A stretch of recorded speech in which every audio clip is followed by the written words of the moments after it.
Okay, I get it. Review the Honor 200 Pro and showcase what the camera is capable of. Well, let's dive into it and showcase what this can do when it comes to said camera. Lucky enough, I found a good deal for it, even though it took 3 tries to get it to me. Yeah, that was not a great experience at all when trying to get this. Either way, let's jump into the video and showcase what this Honor 200 Pro is capable of. Of course, these are my first impressions and not a full review. Also, I want to highlight it. The first 3 members are here, and that is Uncle Imey, who's first, then Jolly, and Vanta. Thank you for those, of course, starting to become a member of my channel. If you want to become one, you can click join or become a member or something like that, but don't feel like you have to. It's an option if you want to. Don't feel like you need to.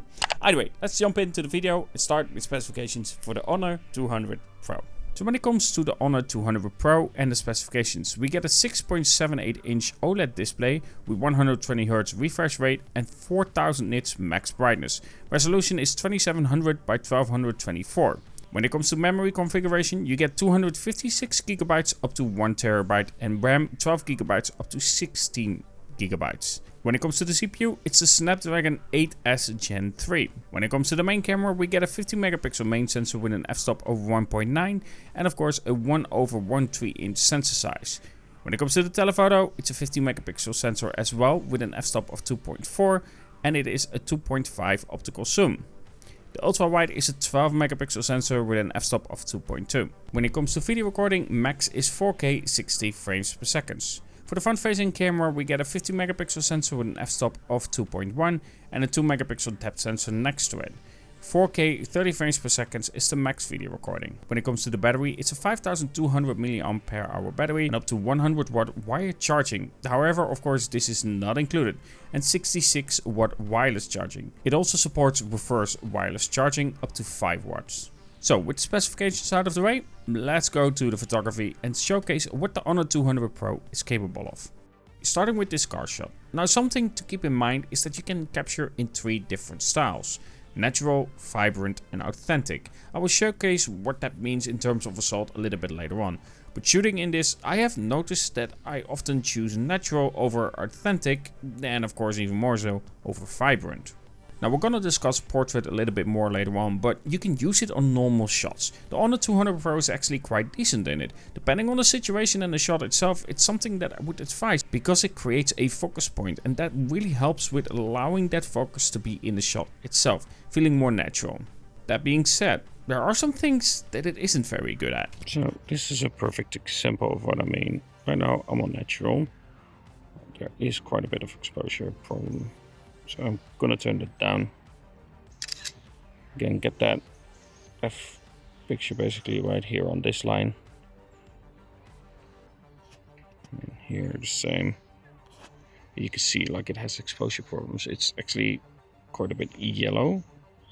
So I will need to go down to about here. Now what you can do is change styles right there. The option to have vibrant and authentic. Authentic normally, of course, is something that I prefer on my Xiaomi, but here, depending on the shot, and I will showcase shot, that's the issue. It can create too much saturation, especially with blues. It has that problem. The biggest problem really is exposure levels on this Honor 200. It's just not very consistent with it, so I need to keep changing it, and after, of course, taking the shot, I will adjust it just to showcase like what it is now. There's something just artificial to the shots. Oh, this exposure problem and halo right now. I don't know if it will be visible, but there's quite a noticeable halo effect sometimes around it. But after processing, it's fine. But during shooting, you can see like a quite an effective halo around the trees and a little bit around the windmill as well. Exposure here seems okay at least, so that's a benefit having it on natural here.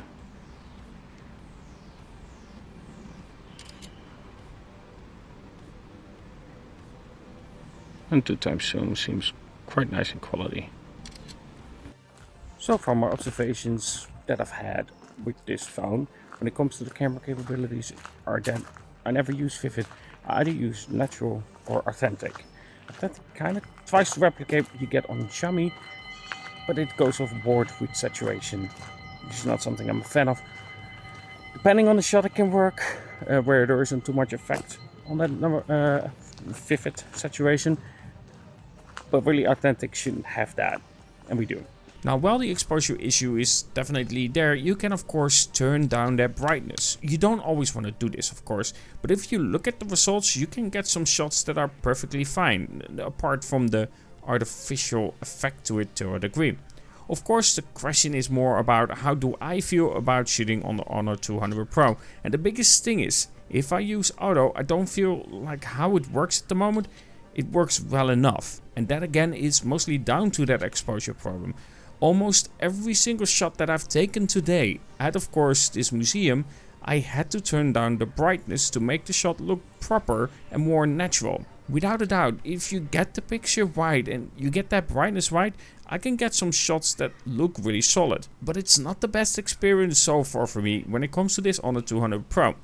I do want to, however, highlight that during shots that I've taken in my city of Arnhem in daytime yesterday, it did perform better. I felt like it didn't have that brightness issue. And of course, today is a very bright day and it was in the afternoon, so maybe there's to a degree something that affects the camera much more when it comes to these kinds of shots. But yesterday, during the city trip itself that I took some shots on, it didn't have as much of an issue with it, but it was still a little bit too bright. I just didn't need to turn it down as much, especially in some shots when it comes to visiting this open museum. Okay, 60 frames per second. Noise reduction is on. We're gonna just put it off in a bit. See what effect it has. 3x zoom. Noise reduction is now off. Of course, far less cars all of a sudden. But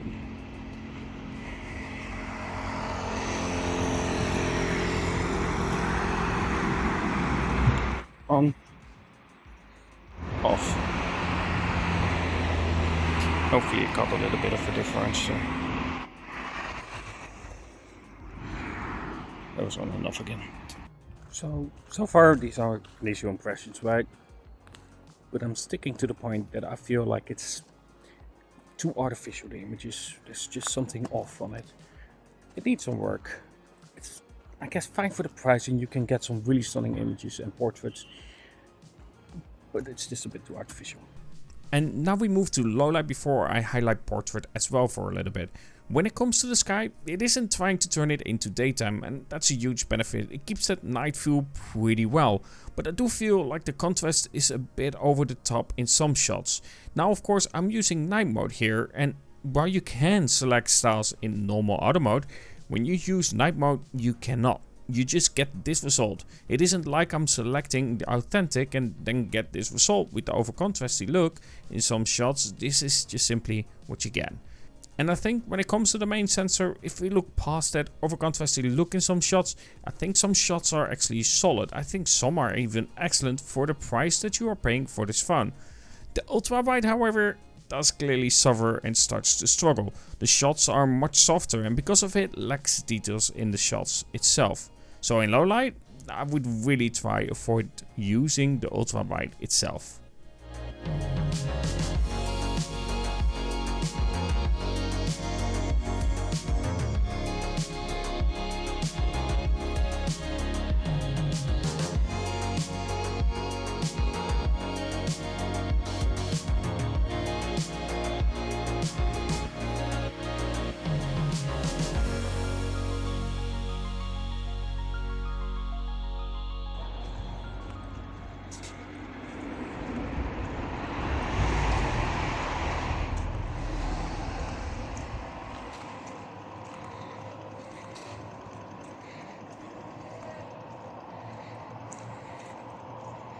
So it's time to find out how it performs now in low light photography when it comes to this Honor 200 Pro. These lighting conditions that you're seeing right now are quite difficult. Train station right behind me would have taken some shots of, but yeah, doesn't look great. This is 0.8. Noise reduction on as well. And now we move to a short part for portrait. Let me start with what I think it does well in such situations. In these shots inside with the ring light facing me, I feel like the shot is really solid. I like the colors that we are getting and the contrast using this hardcore color. But the artificial look is still there and it's a bit too much sharpening for my taste. Overall though, I think it's a nice shot nonetheless. And the same counts when you have proper light outside. It will result in shots that I'm perfectly happy with. Do however keep in mind, you cannot change the depth of field after the fact. Neither can you adjust it where the depth of field is. And while shooting in portrait, you cannot use the flash. So in low light situations outside, it's a hit and miss. So at the end, the Honor 200 Pro, again, these are my first impressions, right? It's 1 day of shooting with it, but technically 2 days of shooting with it to see what it is capable of. 1 day to really see, okay, my first impressions and get like a feel of what this camera is capable of, and then go to a location where I can properly check it out. This was, of course, at the Openluchtmuseum or Open Air Museum in English. But when it comes to it, I will say there are some things that I've noticed. Authentic, I can use if there isn't too much blue around it. Then I think authentic really works well. But apart from that, I would often shift to natural because I feel like authentic doesn't look very authentic. Yes, it boosted up the contrast, but with that you get, when for instance the sky is blue, you get this darker, deeper, but more saturated sky. That doesn't work for me. And also, of course, as you saw on the flower shot, it's quite a bit more vibrant, quite a bit more saturated while having more contrast. That's not necessarily what I think is authentic, and there it definitely needs work. And then of course, just in general, I will say, when it comes to portraits, it's very capable. Of course, in low light, it's going to be a very different story, but when it comes to daytime, or a little bit less than optimal lighting, I really like the feel of it. The feel of it is really good, but it does look a little bit artificial, and that's the general vibe that I'm getting so far of this Honor 200 Pro. It looks artificial. It doesn't look natural enough for me. It looks like there's something too much tweaking going on and someone overusing a certain style of it, if that makes sense. That's the best way I can describe the experience on the Honor 200 Pro. And also when it comes to exposure, there are some issues there as well. You need to turn down the brightness because sometimes it just completely loses the color of the shot itself. And there it's definitely noticeable. For instance, the windmill that I showcased, which was yellow, but because of the base setting of this one, even if you click on it, it's quite white. Either way, the Honor 200 Pro, we're going to dive into it a bit more. We're going to compare it to the Vivo V40 Pro as well to showcase the differences between the two and in terms of approach, and showcase what both of them are capable of. Either way, let me know what you think about the Honor 200 Pro so far, what you think about the shots that I've taken with it. Is it something that fits your style? Because at the end, even if it looks artificial, that can sometimes be your preference. It really depends per person. It's the same what I say with Vivo versus Xiaomi. It's a very different approach, and really I cannot judge for you what you have to like. That's something that you have to judge for yourself. So let me know what you think about the Honor 200 Pro and the camera capabilities of it. Anyway, hope you enjoyed this video. If you did, don't forget to like, subscribe and all that stuff. And comment below, because that really helps as well in watching the video longer. And of course, talk to you guys in the next.